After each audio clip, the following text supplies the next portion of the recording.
being asked, we were visiting an aunt and an uncle, and the aunt saying to me,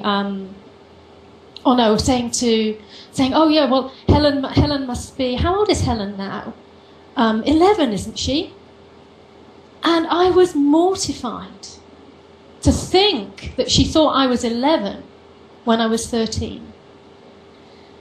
And, you know, nobody could understand really what the feeling was, because, you know, my mum said, well, she doesn't know, and, you know, there's only 2 years difference anyway, but that was a huge 2 years.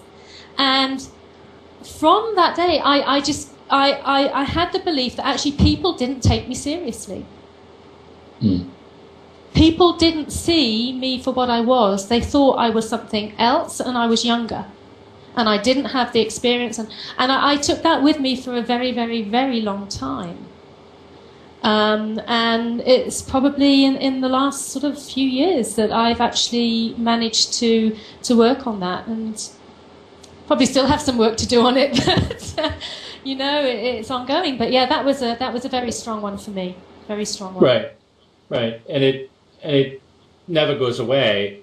We just learn to be aware of it, which is the first step, which I know that's something that you do through your practice, is to help people to become aware what this thing is, so they can step aside from it instead of just being in it and let it take them over.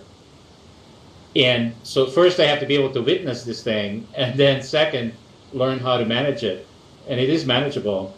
I know that because I proved it to myself. I don't have anything on my list anymore to prove to anyone that I am somebody. I just don't need to do it anymore. Mm. I let it go. And that is so important, those words, let it go. Yeah, and I learned to love that little boy that was hurt when I was 5. Mm. You know, I constantly, every time this comes up, because people can say sometimes, do things or say things to me that will reactivate this thing.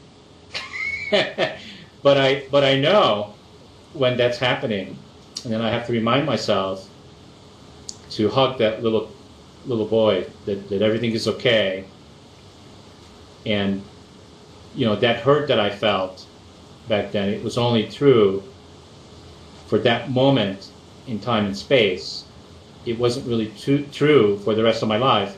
Unfortunately, I took it on, hook, line, and sinker for the rest of my life, until just, like I told you, 6 years ago. Mm-hmm. And I lived from that place of constantly proving and proving and proving. Underneath that, always believing and knowing that I was a nobody. So it didn't matter how much I accomplished.